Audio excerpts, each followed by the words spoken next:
말씀이 육신이 되어서 이 땅에 오셨던 우리 주님, 이곳에 다시 말씀으로 오셔서 우리 문흥교회에 속한 사랑하는 성도들 한 사람 한 사람의 영혼을 세밀한 음성으로 만져주시기를 원합니다.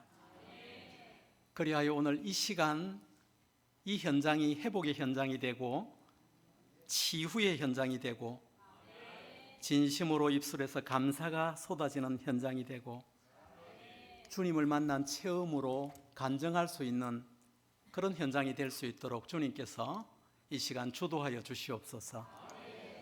예수님의 귀하신 이름으로 기도드리옵나이다. 아멘. 제가 보기에는 상처를 한 번도 입지 않고 살아온 사람처럼 그렇게 보입니다. 그렇죠? 그런데 성량적으로 아주 예민하고 또 마음에 깊은 상처도 많아서 걱정과 염려가 습관이 되어 있던 사람이 바로 저입니다. 여러분, 염려는 있잖아요. 사람을 사람답게 살지 못하게 만들고 우리의 영혼을 녹슬게 만들 뿐 아니라 더 나아가서 우리 육체도 두통을 유발하기도 하고 혈압을 올리고 또 뭐랄까 피를 탁하게 만들어서 어떻게 보면 온갖 병을 만들어내는, 저는 그래서 염려를 저평가된 암살자다 이렇게 표현할 때가 있습니다. 우울증이나 공황장애 같은 병들, 그걸 우린 보통 불안장애라 그러죠. 이런 불안장애들, 이런 것들도 지나친 걱정과 염려가 만들어내었다는 것이 오늘날 과학적으로 증명이 되고 있습니다. 제가 젊은 시절에 너무 근심과 걱정이 많다 보니까 한 목사님을 찾아가서 상담을 받았던 적이 있었습니다. 그 목사님이 그러시더라고요. 형제님, 신약과 구약이 최고약이니 근심 걱정이 오면 신약과 구약을 읽으십시오. 이렇게 아주 고전적인 답을 저에게 해 주었습니다. 저는 속으로 그 말을 들으면서 자기는 근심 안 하나? 목사님들은 성경 많이 읽는다니까, 성경 읽으니까 이분은 근심 안 한다는 말인가? 그렇게 의심이 들었지만 달리 방법이 없어서 그 목사님이 말씀해 주신 대로 저는 성경을 읽기 시작했습니다. 여러분, 성경을 읽었기 때문에 저에게 근심과 염려가 사라졌을까요? 이 사라졌어야 보통 간증이 되지 않습니까? 근데 성경을 읽어도 사라지지 않던데요. 물론 성경을 통하여 위로를 많이 받은 것은 사실입니다. 성경을 읽어보니 성경에 나오는 위대한 믿음의 사람들, 이분들도 하나같이 저처럼 근심과 염려가 많았던 사람이더라고요. 다윗을 읽어보니까 아예 불안장애 환자던데요. 얼마나 불안했으면 시편이 거의 눈물로 도배가 되어 있었고, 아브라함도 두려움에 벌벌 떨었고, 예레미야는 보니까 막 절망에 빠져서 나보다 더 고통스러운 사람이더라고요. 엘리야라는 사람은 이세벨에게 스트레스를 너무 받아서 우울증 앓다가 공황장애에 걸려서 결국 쓰러지기도 하고, 저는 이런 믿음의 사람들에게 나타나는 이런 현상들을 바라보면서 적잖이 위로를 받았습니다. 아, 이분들도 내가 겪었던 것들과 똑같은 것을 겪고 있구나. 그것을 보면서 큰 위로가 되었습니다. 그렇다고 저는 걱정과 염려가 제 안에서 사라지거나 자유롭게 된 것은 아니었습니다. 우여곡절 끝에 한 가지 사실을 제가 알게 되었는데, 그게 뭔가 하면 성경의 말씀은 치료제라기보다는 처방전에 가깝구나. 처방을 해주시는 것이지 이 말씀을 읽는다고 내 안에 이 모든 근심과 염려가 사라지는 것이 아니다 하는 것을 알게 되었습니다. 저는 예전에 믿음이 좀 미성숙할 때는 염려하지 말라 이 성경에서 이 말씀을 읽을 때마다 좀 삐딱하게 이런 반응이 들었거든요. 염려거리나 없애주시고 이런 말씀하시지. 염려거리는 그대로인데 말로는 누가 못해. 아니 성경을 읽을 때마다 염려하지 말라 염려하지 말라 자꾸 그러시는데 염려거리는 나 앞에 계속 있는데 염려거리는 없애주시지도 않고 말씀만 자꾸 그러니까 말로는 누가 못해. 저는 이렇게 빼딱하게 성경을 읽었습니다. 제 믿음이 성장하면서 성경 보는 눈이 좀 깊어지면서 제가 알게 되었습니다. 예수를 믿는 사람들은 염려를 극복한 사람들이 아니라 염려를 주께 맡긴 사람들이구나. 극복한 자들이 아니라 주님께 맡긴 자들이구나. 여러분, 예수 안에 인 크라이스트, 그리스도 안에 있는 사람들은 염려를 자기 인생의 운전석에 맡기는 것이 아니라 조수석에 맡기죠. 운전은 누구한테 맡깁니까? 예수 그리스도, 그분에게 맡기는 것이죠. 그래서 그리스도인들은 염려가 없는 사람들이 아니라 염려를 주님께 데려가는 자죠. 그렇죠? 염려가 없어서 평안한 사람들이 그리스도인들이 아니라 염려 가운데서도 주님을 붙잡고 놓지 않기 때문에 염려에서 자유로운 사람들이 그리스도인들이죠. 이런 멋진 말을 하면 영성 있는 교회들은 대부분 크게 소리를 하던데 아멘을. 영성 있는 교회가 될 수 있는 기회를 한번 더 드릴까요? 그리스도인은 염려가 없어서 평안한 사람들이 아니라 염려 가운데서도 주님을 놓치지 않아서 평안한 사람들입니다. 좋습니다. 다음에는 등 건들기 전에 말씀하시기 바랍니다. 우리는 그렇죠. 염려가 없어서 평안한 사람들이 아니라 주님을 놓지 않기 때문에 평안한 사람들이죠. 전 바울을 참 좋아하는데 사도 바울의 삶을 보면 염려거리가 끊이지 않는 삶이었거든요. 노년의 바울의 모습을 보면 온 병으로 상처로 몸이 뒤틀려 있었어요. 소위 걸어다니는 종합병원 같은 분이었죠. 사도 바울은 복음을 전하다가 수차례나 돌에 맞고 몽둥이에 찜질을 당했죠. 얼마나 많이 맞았던지. 한 번은 사람들이 바울이 맞아서 죽은 줄 알고 길거리에 그냥 성 밖에 버려둔 적도 있죠. 사도행전에 나오죠. 그는 강도를 여러 번 만났고 풍랑으로 인해서 배가 파손되어서 물에 빠져 죽을 뻔하기도 했고 굶주림과 추위에 노출되어 있던 그런 사람이었습니다. 성경을 보니까 동족에도 버림을 받았고 자기가 가르친 제자에게 배신을 당하면서 상처받기도 했고 바울의 노년에 보니까 노년에는 좀 복이 있나 싶어서 보니까 눈이 보이지 않아서 편지를 쓸 수가 없어서 대피를 했더라고요. 다른 사람이 써주지 않으면 글을 쓸 수가 없어서 그는 거의 소경에 가까운 그런 나약한 육체를 가지고 있었습니다. 그리고 그런 몸으로 노년에 어떻게 살았는가 보니까 지하 감옥에 갇혀서 편지를 쓰고 있더라고요. 그런데 여러분, 그런 바울의 모습이 그 감옥에 갇혀 있는 바울의 모습을 보면 감옥에 갇혀 있는 것이 아니라 두바이 7성급 호텔에서 망중한을 즐기고 있는 것처럼 너무너무 기쁨에 차 있어요. 신기하지 않습니까? 그 감옥은 그에게 기도실이었고 그 감옥은 그에게 콘서트장이었어요. 찬양 콘서트장이었습니다. 입만 열면 찬양이 나왔고 입만 열면 기도가 나왔습니다. 모든 사람들이 바울을 걱정하면서 바울을 건강을 위해서 그렇게 모여서 중보 기도를 하고 있는데 바울은 정작 너무나 기쁨에 겨워서 기뻐하다가 너무 기뻐서 다시 말하노니 기뻐하라. 사람을 만나기만 하면 기뻐하라. 다시 말하노니 기뻐하라. 이렇게 외치고 다녔습니다. 아니, 어떻게 이럴 수가 있는 것입니까? 여러분, 어떻게 이런 일이 있을 수 있을까요? 바울은 여러분, 염려거리가 없었던 사람이 아니라 그는 누구보다도 염려가 많았지만 성경에도 나오지만 교회에 대한 부담, 목회자들은 교회에 대한 부담 이거 너무 크거든요. 너무 힘든 거예요. 이 짐이 교회에 대한 부담, 동력자에 대한 걱정, 또 자신의 연약함과 한계. 목사는 또 어디 약하면은 또 실력 없다 할까 봐 표도 못 내요. 근데 바울은 자신의 연약함과 한계를 너무도 알고 있는 사람이어서 그것 자신의 연약함과 한계 때문에 고통을 받았습니다. 그리고 미래의 불확실함 때문에 너무너무 그도 걱정과 염려거리에 쌓여 있었습니다.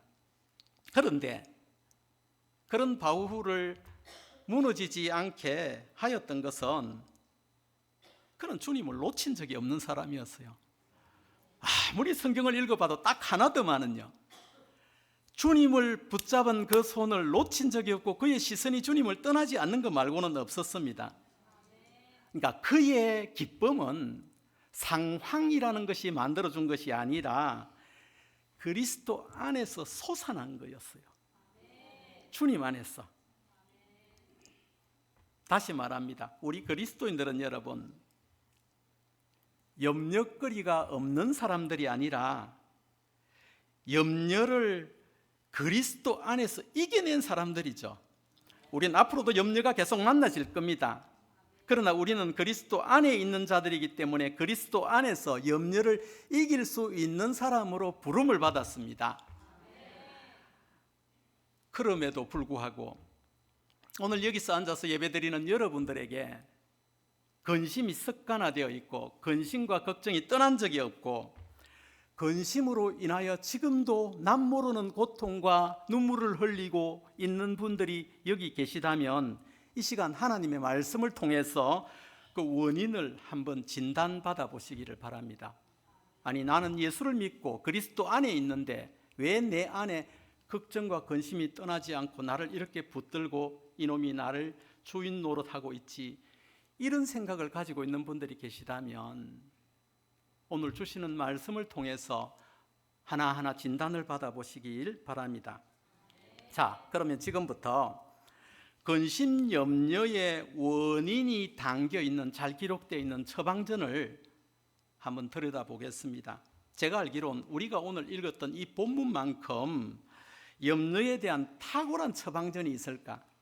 저는 염려에 대한 설교를 자주 하는 편이거든요. 왜? 모든 인간들이 걱정에서 자유로울 수 없기 때문에. 저는 이 본문으로 작년에 우리 교회에서도 설교를 했고 3주 전에 인도 델리에서도 특별 집회 때도 이 본문을 가지고 젊은 친구들에게 설교를 했거든요. 너무도 많은 사람들이 이 근심과 염려에서 자유롭지 못합니다. 그런데 이 본문은 탁월한 처방전 같아요. 왜 그런가 하면 예수 그리스도께서 직접 서서 우리에게 염려, 근심에 대한 처방전을 직접 써주셨던 처방전이기 때문에 그렇습니다. 염려, 근심의 첫 번째 처방전은 마태복음 6장 24절에 나오는데 주님께서는 이렇게 말합니다. 하나님과 재물을 겸하여 섬길 수 없느니라. 한번 따라 하시기 바랍니다. 하나님과 재물을 겸하여 섬길 수 없느니라.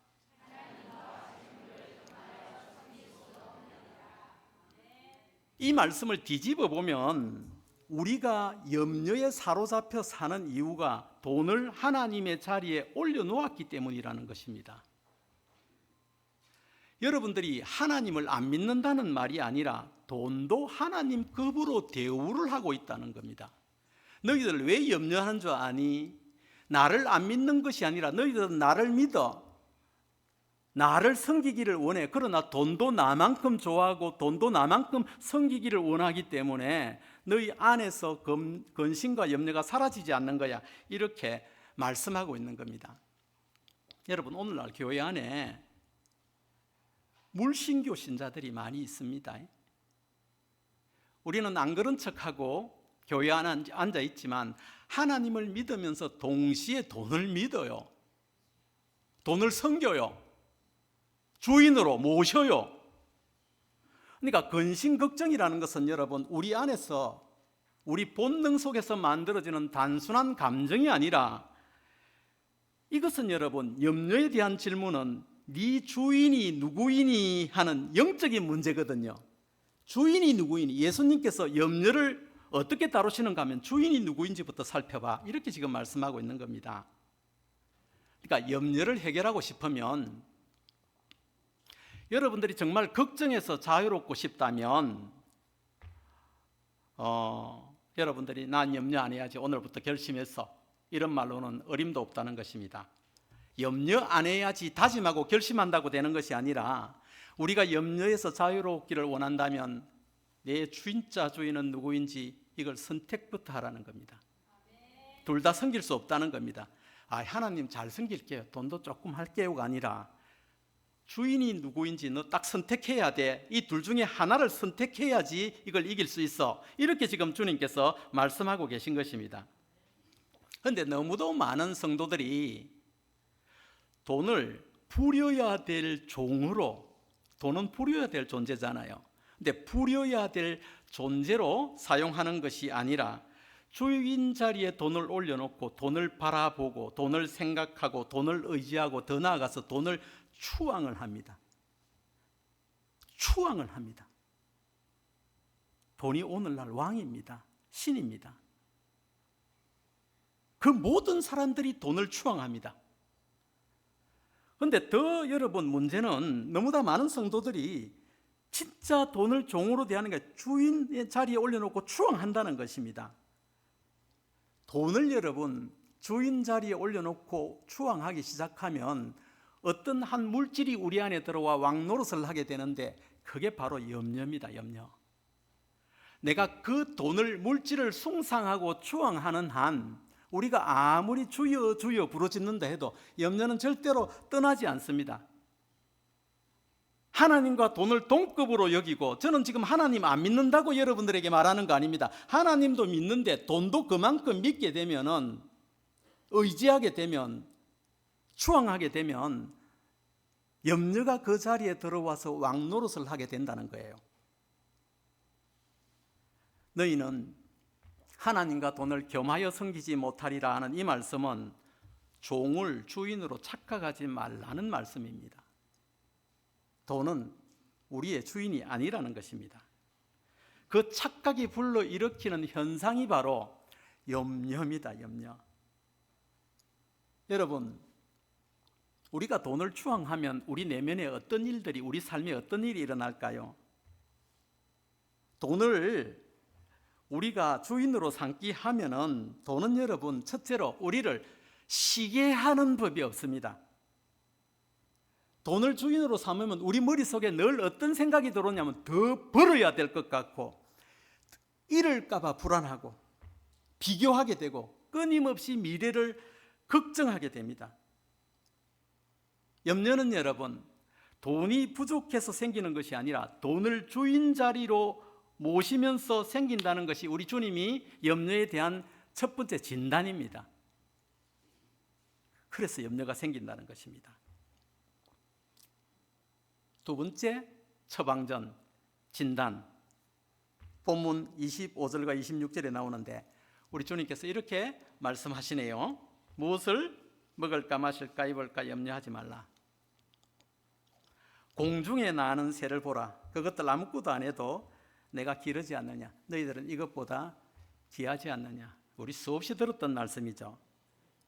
자, 이 말씀을 여러분 좀 한국식으로 번역하고 해석하면 이런 말입니다. 내가 너희들 아버지 아니니? 이 말씀을 한국적 감정을 담아서 해석하면 이런 말이라니까. 내가 너희 아버지 아니니? 너희가 고아니? 너희가 고아야? 아버지가 없니? 지금 이 말씀을 하고 있는 것입니다. 염려는 여러분, 주님께서 이렇게 두 번째 진단으로 말씀하십니다. 염려란 아버지를 아버지로 생각하지 않고 그 아버지를 신뢰하지 않을 때 생기는 영적인 곰팡이다. 이렇게 지금 말씀하시는 것입니다. 염려는 여러분, 하나님이 정말 계신가의 문제가 아니라 그분이 정말 내 아버지인가의 문제입니다. 우린 아버지 아버지 부르는데 진짜 아버지로 만나는 성도가 얼마나 될까요? 오죽 답답했으면 우리 주님께서 기도를 가르쳤을 때 첫 번째 가르친 기도가 파테르 헤몬이라, 주기도문을 파테르 기도를 가르치면서 이 기도를 제일 먼저 해야 하고 제일 먼저 가르쳐준 단어가 파테르입니다. 아버지라고 기도하라는 겁니다. 세상에 아버지 하는 기도만큼 더 강한 기도가 없다는 거예요. 아버지 하면 끝이라는 것입니다. 최고 기도 제목이 아버지입니다. 그린웨이라는 한 선교사님 이야기를 들려드리려고 합니다. 그분이 멕시코에서 빈민 선교를 하고 있을 때 일어난 일화인데, 하루는 문을 어떤 문 두드리는 소리가 나서 이 선교사님이 나가보니까 한 10살쯤 되어 보이는 어린 소녀 하나가 이 주위에 좀 벌벌 떨면서 두려움에 벌벌 떨면서 서 있는 거예요. 그래서 선교사님 부부가 거실로 데려가서 몸을 녹여주고 차를 마시게 하고 밥을 차려 주었습니다. 몸을 녹여주고 이 아이의 이야기를 들어보니 이 아이가 3살 때 이제 어머니가 돌아가시고 아버지가 알코올 중독자였는데 어린 시절부터 매를 맞고 큰 거예요. 주먹에 맞고 매로 맞고 술만 먹으면 폭행을 하는데 어떤 날에는 뭐 야구 방망이로 때린 적도 있었고, 그러니까 아이의 몸에 멍자국이 없어질 날이 없었다고 합니다. 그런데 그날 이 아버지가 술에 만취되어서 또 때리다가 갑자기 하가침이 올랐는지 집에 있는 총을 가지고 와서 아이에게 쏘아 죽이려고 했다는 거예요. 너무 무서워서 이제 이 아이가 도망을 왔습니다. 그런데 어떤 친구들한테 이야기를 들어보니까 어떤 빈민촌의 선교사님이 아이들을, 나 같은 아이들을 도와주는 일을 하는 분이 계시다는 소리를 듣고 이제 찾아온 거예요. 아이로부터 그 모든 사정을 다 들은 이 선교사님 부부는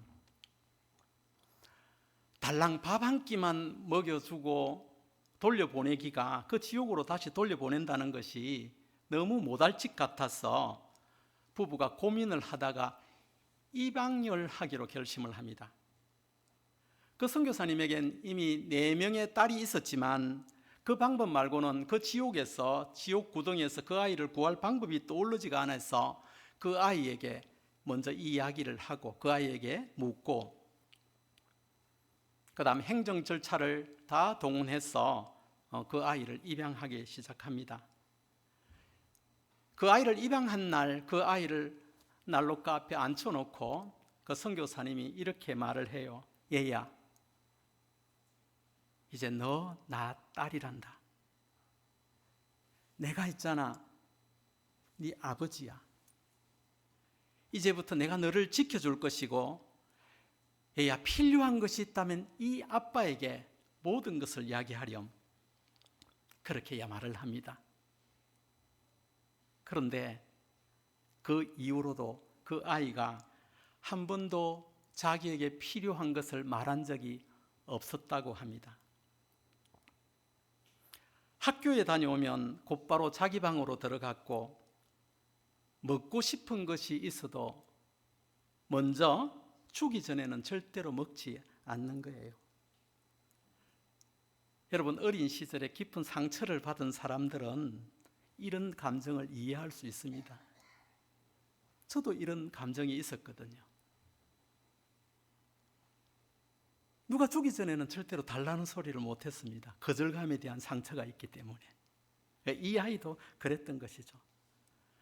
자신에게 필요한 것을 아무리 말하라 해도 한 번도 말하지 않는 이 아이를 보면서 그 선교사님은 너무 가슴이 아팠다고 말을 합니다. 그리고 그 아이의 얼었던 마음이 녹아질 때까지 기다려줘야 되겠다, 그렇게 하면서 기다리고 있었는데, 어느 날 그 아이가 선교사님 방에 노크를 하는 거예요. 똑똑똑. 그리고 얼굴을 빼꼼하더니 머뭇거리고 들어오지는 못하고, 선교사님이 얘야, 무슨 일이 있니? 아빠에게 할 말이 있었구나 하고 따뜻하게 그 아이에게 말을 했더니 그 아이가 약간 떨리는 목소리로 이렇게 말을 합니다. 아빠, 신발끈이 떨어졌어요.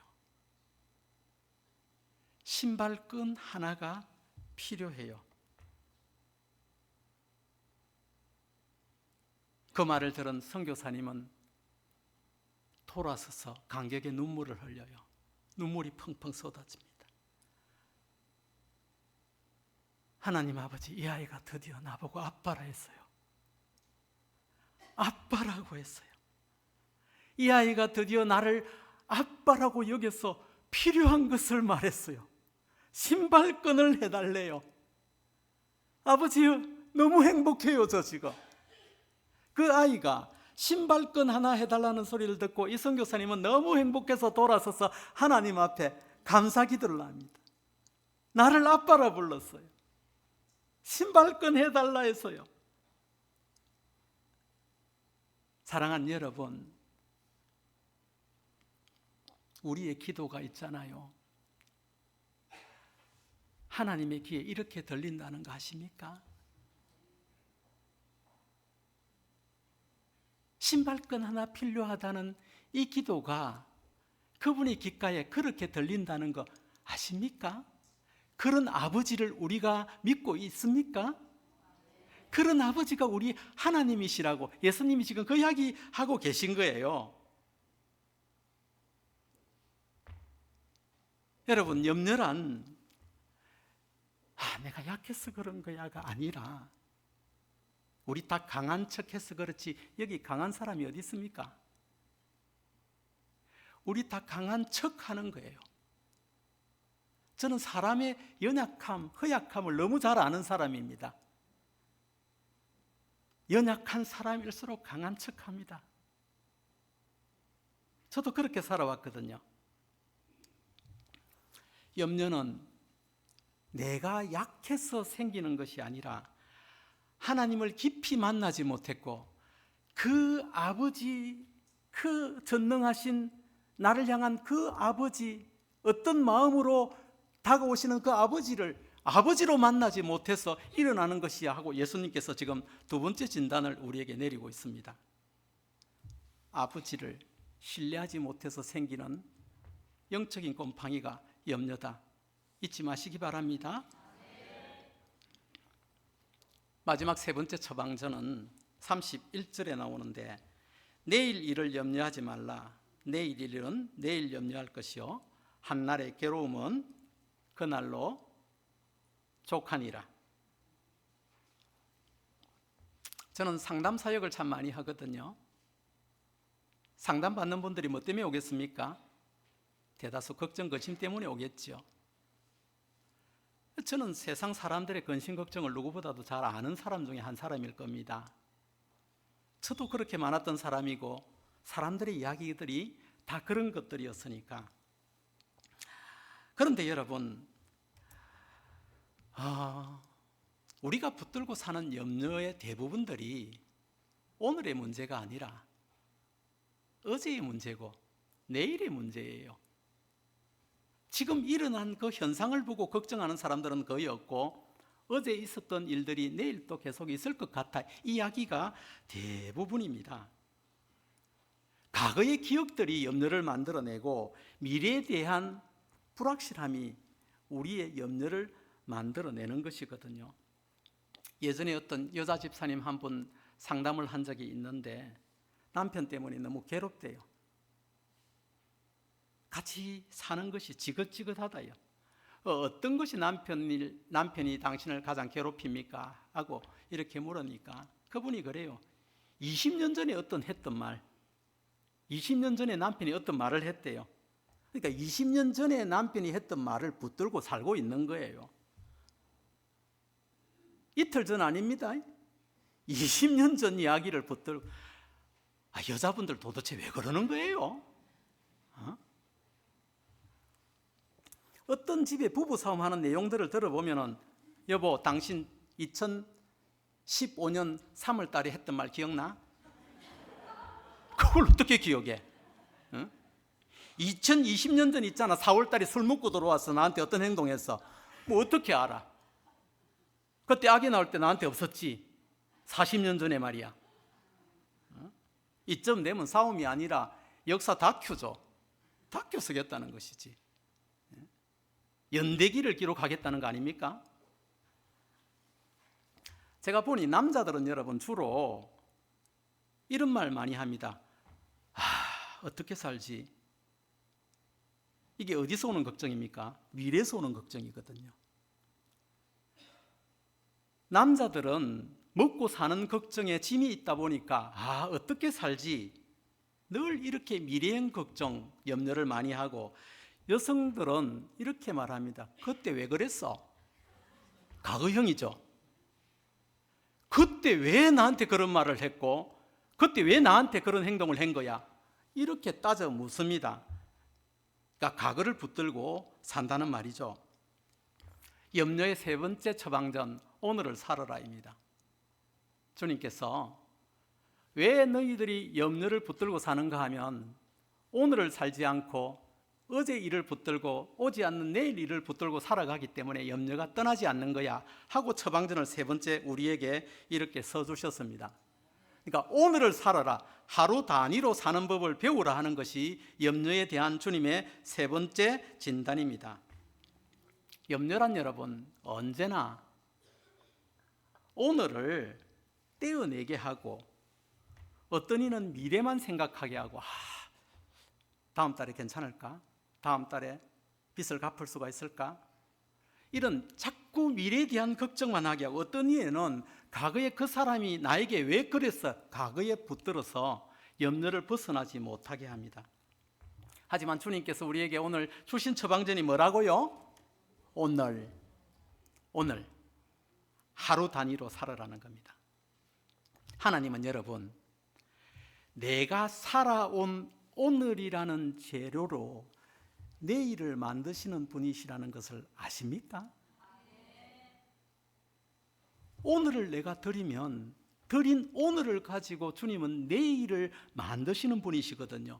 내가 오늘 살아낸 나의 기도, 오늘 내가 흘렸던 나의 눈물, 오늘 내가 섬겼던 성김과 순종, 기분 나쁜 말을 들었지만 주 안에서 오늘 내가 참았던 거, 오늘 나의 걸음, 이런 것들을 주님이 오늘을 드렸던, 오늘을 내가 드리면 그 오늘을 모든 재료를 모아서 하나님은 우리의 내일을 만드시는 분이시거든요.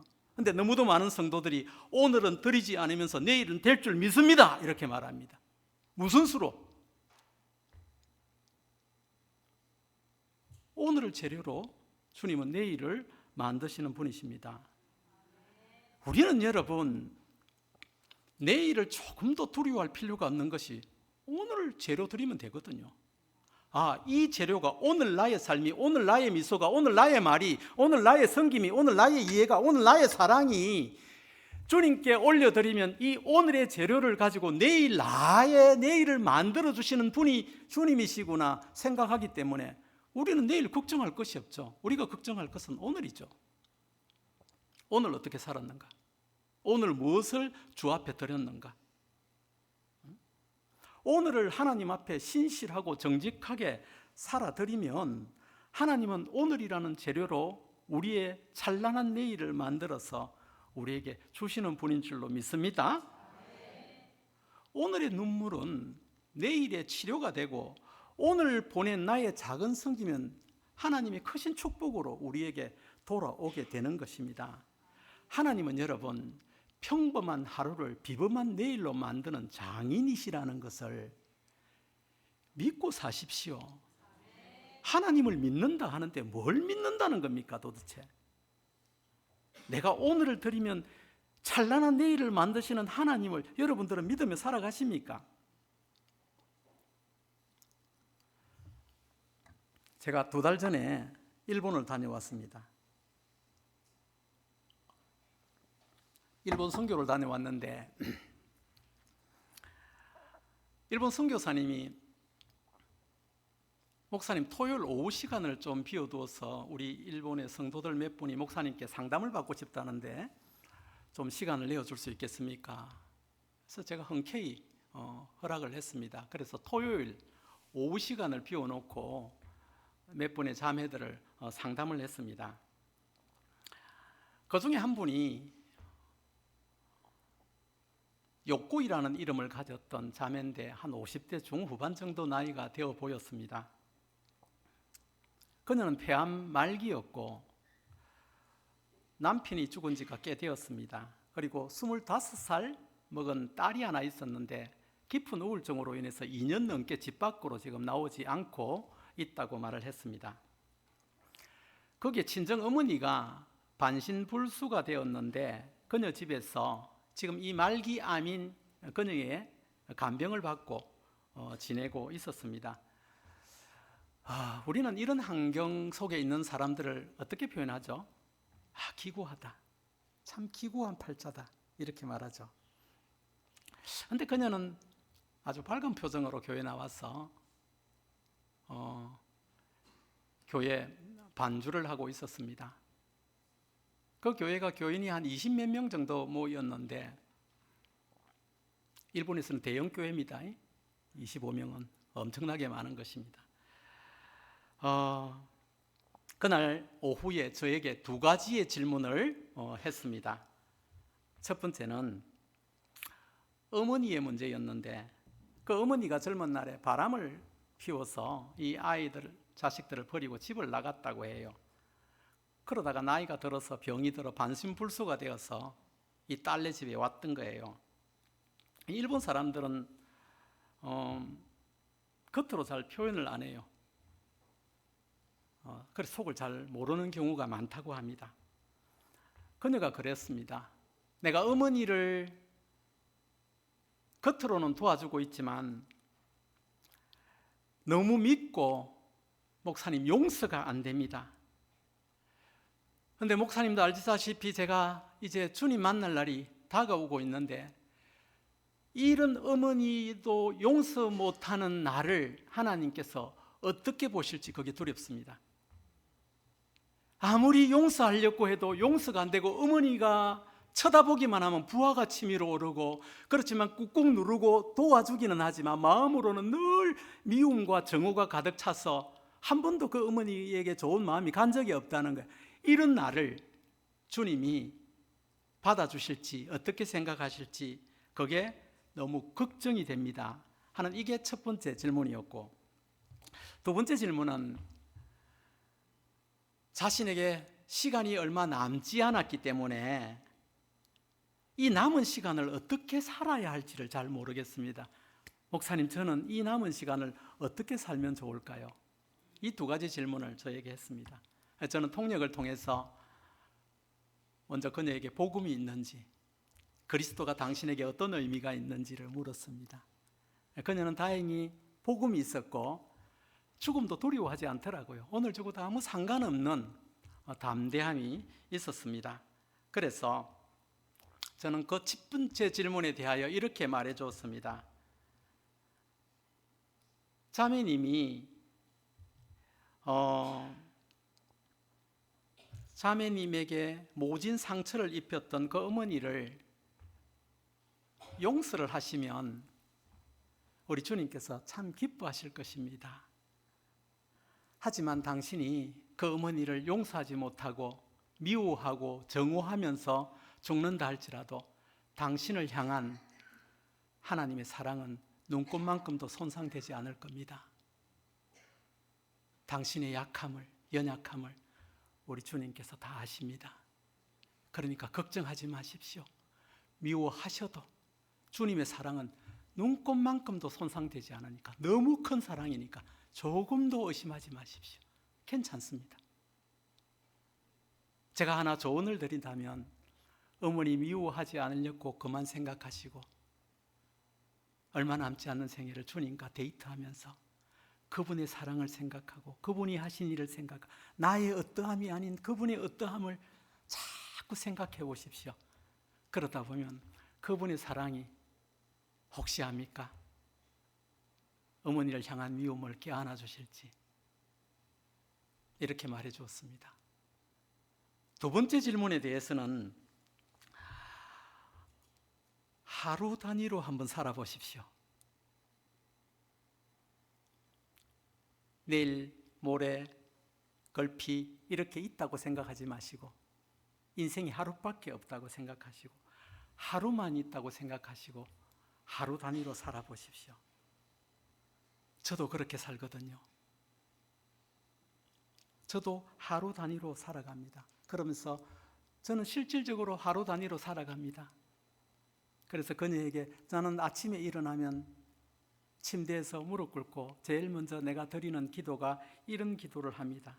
하나님, 오늘이라는 선물을 저에게 주셔서 감사해요. 오늘이라는 이 선물을 주셔서 감사해요.